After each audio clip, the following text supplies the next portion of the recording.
mak chuan a motor hmalam panga engine khu na chu hongin poisa chu alo rem fel meka hetia tin chan hi abial nu angeli birthday ya he kar hi present tumani chutia a boilai mek chuan a pielo ka chuan nu pakhat sin di chuan to lai lira chuang sung hian alo en ve renga mak chuan abial nu angeli chu abul hnaya me rongkal to ti hre in man mo takin a motor makhu na chu a khar sok soka abial nu lo thlen chuan pan vatin in thalel tak hian anin ku a chutia anin ku lai vel po chu an pielo ko om sin di chuan alo en ve reng mak le angel chu in maton dingin mak chuanin voin i birthday kalom puile tukache ti pa in apang parken chu abial nu hne na chuan an pe a chumi hnu chuan chu mai ba ka ti sak tur chakania i bula kar ding mek hi ita ani e ti in kar chabi chu an lekwa ni ma sela chu tia sui lai chuan abial nu angel chu alo mel vak lo hle mai a chan nia lang po he a kar pe khi a hlui lam pang to an tlat angel chuan abial pa mak hne na chuan eng tin moi tia he tiang ka chu a hlui ma to ni ka thin te chuan tharan nei sin an tia mak chuan abial nu hne na chuan tu na chuan kan la in nei lawa kan in nei huna chuan he ai thai nei donia kan la tur dang kala nia tin ka ina ka lo nga ka reng che i lo ho huna ti in akal san ta a chutia kal san hnu chuan angel chuan chabi chuan ena alom lo mel hle mai chuti lai tak chuan an pia om sindi chu tolai lir chuan aron tlan meka sindi ron ta na mu chuan angel chuan lo ko vatin thian nu lo ding lok te ti in alo ko wa sindi po chu ron le hoin atolai lir khal mek chu kong si ra chuan an hung thate te a atolai lir a hun that nu chuan angel lampang chu apan pheya angel le sindi chu in ma chhana dingin angel chuan thian nu ente voin hi ka birthday ania bialpa ho sa deuh ka nei ti hria ente hei ka bulakar ding hi ka bialpa in min present ani hi hetiang ka trong tukhi ke chong ka khal dulo i du chuan ka pe deng che ka tiang tolai lir khalai chuan anuam dei zo kang nei dei ro ti in kar cha bi chu ama zona chuan an lekwa a sindi chuan e thian nu i pian cham kolom puilu tukache Mahse bialpa in i birthday pol liu liwa pek che nia nangin min pek le di te chuan a chi nang i bialpa lom nang ti in anui vara angel chuan thianu laro ka ti kha min petowa ke in ka pele che ni mai ani ang mi thing tu kha ka ngai zong reng don lo mi dang an tam e mai ti pa in kar cha bi chu sindi ku ta chuan da in akal ta de ya sindi chu lom hle mai kar ma kha reng bok sia chu min hnu chuan angel kal liam chu an ena angela kal liam chiang ta tia chuan kar malam panga chuan kal phein kar ma chu an honga poisa chu alo la om tur mai chu min hnuwa chuan atolai li lampang chu pan phein atolai li chu aloi ve bok sia motora hnu thei dan tu chu ngai tu in frizen la in a motor hnunga chuan a phuara a in lampang pan chuan a hnu pheita a mak chu lo lang le in a thuam novel te po chu alo in endik meka hemini hiam abial nu chu nupuya so matumani a hu phur hle a ati dan turvel te po a in zirna sa hle a kot chunga azung bun pek tur te chu phoran tuma chuti lai tak chuan abial nu angel chu ron lu thutin mak chuan azung bun phor tu chu ai te a chuan an da le ngala angel po chu mak ma taka chuan ron dinga mak chuan du tak voina hian itan thil ti tur dang kala neya chu ka thil ti tur chu nupui tan nei che ka du ni i pasal tan min pom ve em ti in a ma chuan zung bun chu an phora angel chuan chu lo ngai sak lo hle mai voin ka birthday ania mi ho satak ni i kar min present kha mi dang ka pele dei ka tan kha teng kha om ji om lo kar nul tak te mo min pe ka ringa ni ma sela nang chuan a hlui min pe ani kei ibial lu hi min hmangai tak tak ani chuan kha ai moi nai kha min pe ka be sei tlat ani an tia chu thu ma kanan hria chu alom lo ve hle mai abial nu hne na chuan ka bial nu chu in na me mai ni ma sela kan la in nei lo ani kha kar kha eng anga hlu nge ti eng mai hrelo tu hne la nge kha kar khai pek ti in an zo ve nga zata angel chuan lo chang ve vatin o kha tiang kar moi lo ru tu kha enga ta ma ka ti lo ka thian nu kan bula om rang hne na khan ka pe ni kha kha tiang kar nung pola nung thei mi nang hian min hmangai lo hle mai min hmangai ni la kha tiang mai mai min pe lo to pang ti in a thin rim hle a mak chuan poi ti hle mai o avan poi tak kha tiang ti tu chu hrila eng ma ka pe lo to pang che nang hian min hmangai lo zo ka ni keima min hmangai ni lovin keima om sum le pai ka hau sak na hi nang ni it zo ka ni min hmangai in min du ve tak tak ni ta la tuna nupui ka som na che po hi I hnar ka ring lo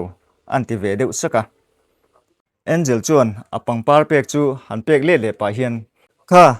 ipang par po hi engata ma ka ti lo nang po kha engata ma ka ti lo che karnal taka chuan ve ka cha ka karnal tak ka du ni chu tiang nei tu chu midang pon tamang nang ai ho sa nang ai nei nang ai mi in phal hin tam don chiang e mai tu na tang hian kan in kar thu hi to pro se engata ma ka ti lo che voi khat ma bek po mi rom pe to suang che tin a chu san ta de ya mak chuan angel chu enjui vong vong in chel zui ero chu atum bi khau lo poi ti hle a kara poisa da zong zong te kha an ngai to le ta angel chuan kha kha han mu se a hlim dan tur te ngai to chuakin tu nai ro pol lampang chau en si abial nu ne na an hlim lai te lim taka an len dun lai te engkim ngai to chuakin aril ru chu akal thui ve hle a chutia lungai taka indom kun reng ro chu tumbi khau lo kar kha ngai to chuakin nei le le theida na ngai to ta a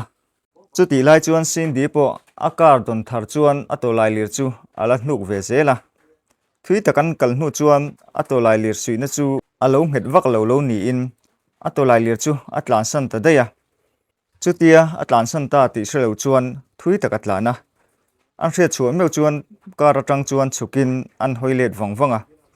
a ui ve hle mai ni Mahse la chutia tolai lir han jong tur ngota han le le chu peilovin kar thar ka nei to thulom ti in kar chunga chuan alu le maya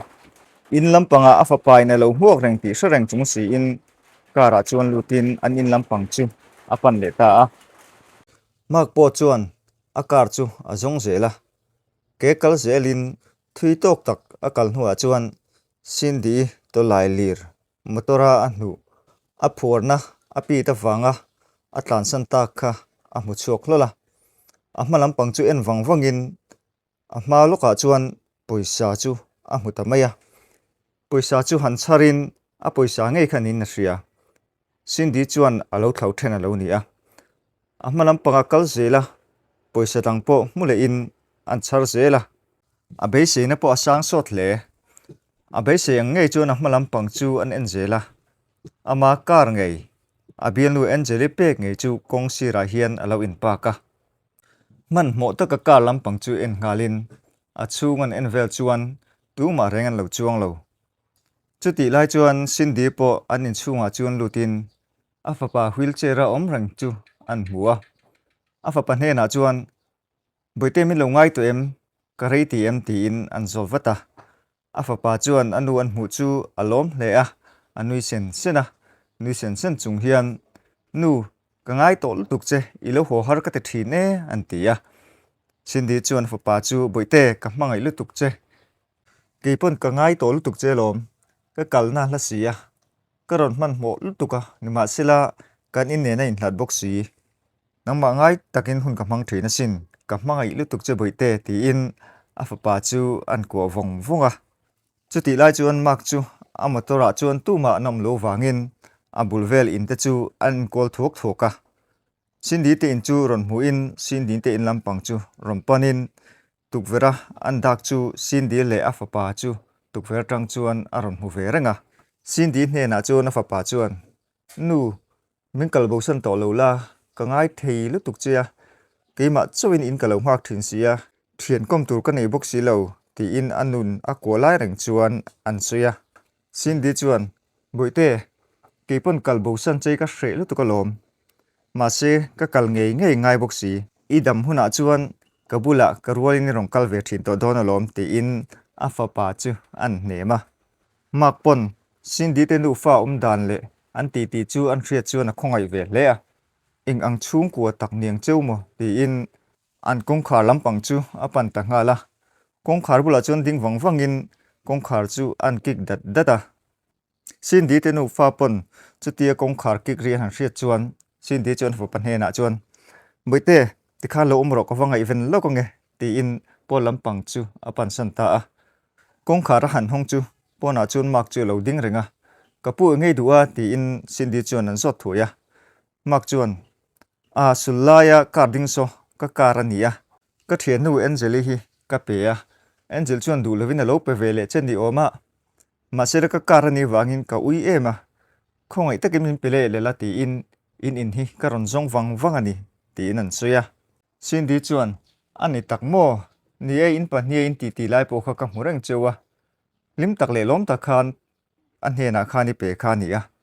ni Mahse le kal nu khan ani chuan du lovin ama ka kal pel don khan mirong ko foka ti chuan he kar chabi hi min petani ke chuan lom takin he kar he kalo pom mai sin ti in ma kan he na chuan an soi ve nga zunga ani tak chumule ape chati chu soya Mahse iming min thil si lawa inu hi karon sui char ni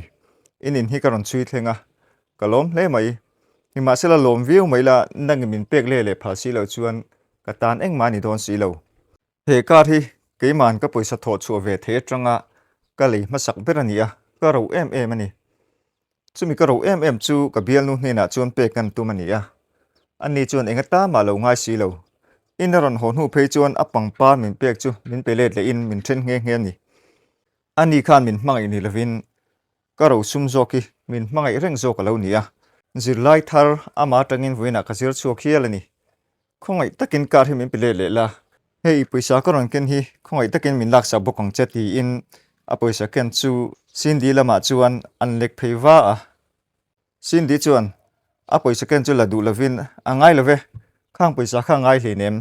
ani na taka chuan kalo rin ril ruk chu aron thleng dik ta ni hi kari nei danin soi chuan i ui don hle takani chu ti in kar chai bi chu an pe chun zom ngala mak chuan chabi chu han lak pa chuan kalom nu tuke mak ani e khoi takin hing min hril ve theim ti in sin di chu an zota sin di chuan sin di tin min ko mai ro ti in an hrila mak chuan lom thu te a hril le nga zunga aka lampang chu panin alet san ta ngala chutia mak kal chu sin di chuan an in hung na ban heng chuan a thlir zui vongvonga kar chu a ui ve hle mai kar ma kha hre ve reng boxi ni Mahse la han pek le lo kha try in up boxi lo in chung lampang panin alu le ta ngala in chung an lu chu afa pa om dan an mu chu makati hle mai man mo takin afa pa chu apan ngal soka afa pa hi anat na lo chokin alo kai alo ni a afa pa chu han soi vakin boite haro boite ti in afa pa chu an ko vaka ni Mahse la afa pa chu a chang thei boxi lo amang ang hle mai mang ang takin pon lampang chu hoin mak kha an ko vaka mak kal ta po kha alom le a akara nei le thei chu a hlim hle ani akara chon lu tum me khi lo ni a in chung lampang atanga ama ming nge rong ko tu om nia thriat chuan an ngai thale wangwanga an ngai thak chian chuan aman ko nge hi lo ni man mo takin sin di te in lam chu pan ngalin sin di te kong kha chu an hong ruka sin di chuan fa pa chu alo ko vaka alo trap pur mai rang takin sin di te bula chuan tlan phei ngalin sin di fa pa om dan chuan mu chuan dam do in pan vat a tha ti hria in man mo takin a fa pa chu an pom soka polam panga chuan pom chuakin kar chu sin di chuan lo hon sak thuaya an ni po chu man mo takin kar chunga chuan lutin dam do in lampang chu an pan ta ngala dam do in an thlen nu chuan an pahnih chuan thuthlengah chuan thu in sin di fa pachan chin chu an ngai chang dun renga doctor lo chu hun an hak hle mai minute ngan nga nu vela chuan na su ruma tang chuan ron choka an pahnih chuan an ding rual ngal thota nurse ni na chuan an chan chin zotin sin di chuan nurse enge kan chan chin ka fa pa chu har tu em ti in an zot vata nurse chuan onelom takian madam if a paye thu ka khosik alu wangin akai thina dam doi na hian engma chen chu omangai don ni hilai huna kan in enkol lo ni chuan ifa pa hian mi hringa tling zo lawang chu wang chuan dam doina om turin in buat sai ro o ti in a han thrila a fa pachan chin chu tianga an hria chu sin di chu angui hle mai an chung ko din mun an ngai tua poisan nei box si lo ani le nurse engtiare nge om ngai nga poisa te hi kan sen nem viau te ngai ngem poisa kan nei vak lo nia ti in nurse su an zota nurse suan a kawan tha thiam lo tak han om phut ula investigation rang te po ti le la ngai nga in poisa sen sa tura ro chu kha thiam ho lo ti in nan changa mak chu ron in rolin nurse dam do ina chu no te chu a om ngai chuan om ro se keman a om na man le en kol na man chu ka tum vekang investigation ti ngai le atulen tiang ang chu te vek ro ti nan changa nurse po chuan alom om hle mei ti in akal san chun zom ve ta maya nurse kal nu chuan sin di chuan mak chu en ho a enge ni om zia kan chung ka din mun engma hre si lovin ka tikhan ni chang ringota dam do ina kan om na man po engkim tumin huamania I in seng so na sala tuk dona sin a hantia mak chon lo chang fatin lungai ma ta che in ina ka rong kal don khan tuk vera tang khan in nu fa khan karon en masa chewa in nu fa in mangai zia le in ngai zia te engkim karon mu vekani in din hun kim chang chu eng ma ka hrelawa ka hria ta ngai lo chu nang hi ti hra chiang zo konga remeti chuan in chan chin chu min hril ta che ti in sin din he na chuan an soya sin di chuan kan chan chin hi han soi thui vak tur po omlem lova ni ma sela hetia min trampui ta ka chuan hravela ka duni ka fa pa hi tu na hian kum sari mi ania anat na hi ma khop maya achangin ke in kal theya achangin wheelchair man hi ngai thin apa hi an hathona wangin in chong sang atangin atla min boro san ta ni ti hian ka fa pa hi kum thum ani atangin keima in ka en kol chowa in hlona om ang anga te ka in hlo ve thina achangin ke ka zirna lampanga ka kalangai thung boxi ka fa pa hi na ma in lo nga ka ngak lel tak hian ka ho hun ngakin ina hian alo om reng thina ke pon ka chuwani khuate hian ama ka reng thin ama thalel tak le ngai tak chungin ka hun hi ka mang thina no pangte mai la ni boxi ani pon thalel takin in ka ho chu milo ko wong thina sin ti in an chan chin chu mitui parol treu hian an hrila chung chan chin an hria chuan mak chuan a khongaina azwal hle mai sin din he na chuan mi sin di lungai reng su tuana hin ifa pa chu an na in kim e dam doina hin en kol veksela adam le thei em ang ti chuan ifa pa chu alo tlang walanga nangma chom le ve thei don che ni engma kala ka hian in tla hrun na nei lo la sum le pai puisa se ngai zong chu ke man ka tum vekang ti in sin din he na chuan an soya chung thu sin din an hria chuan alom hle a ma ka chu pan phein akut chu an la Mr. Mark ingil nei hle mai ka chungai thatna hi engtin ma ka rul seng don lo pathian in mal som mol chero se ti in lom thu an thrila hunte aliam zela ni khat chu ma ka bial nu hlui angel chu an in atang hian a chuka a bial pa nen in mu an tumani ain cheina hle maya ain cheina po ain du tok ve hle mai asam vel le chu han khoin na len di tok le a ain chei dan po sexy in di tok hle mai a bial pa alo han tur lampang chu muang changin apan phei zela a bial pa lo hmana mun an thlen chuan a bial pa chu lo hak wangin a bial pa rong kalam hu chuan ang ko waka a bial pa po chu karnal takar chuangin a bula chuan rondingin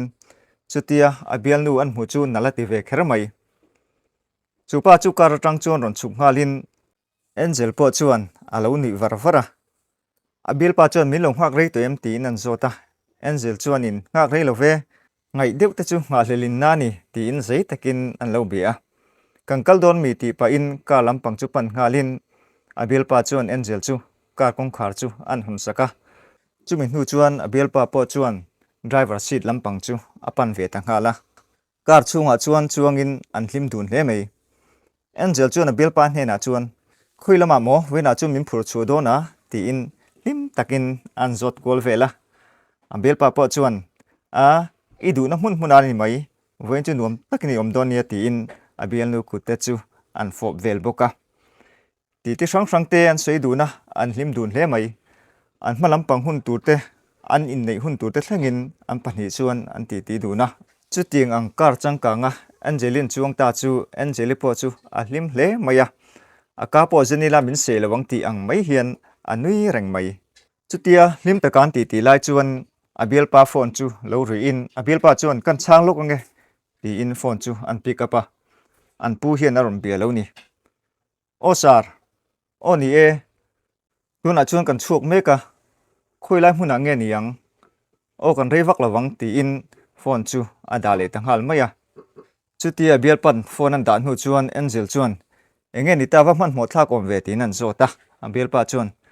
kan pu mu lo ka ngaya lo nga lo ka ngai ni solai de wa son nia ti in an hril ve maya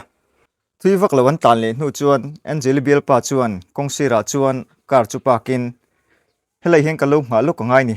kar tang heng an chuang ngai e ti in kar tang chuan an chuak nga la Angel chuan ke chu pona chung ko ron chuak pe lo ni sa box sia ka hang vek palang motor chung heng ka lo me nge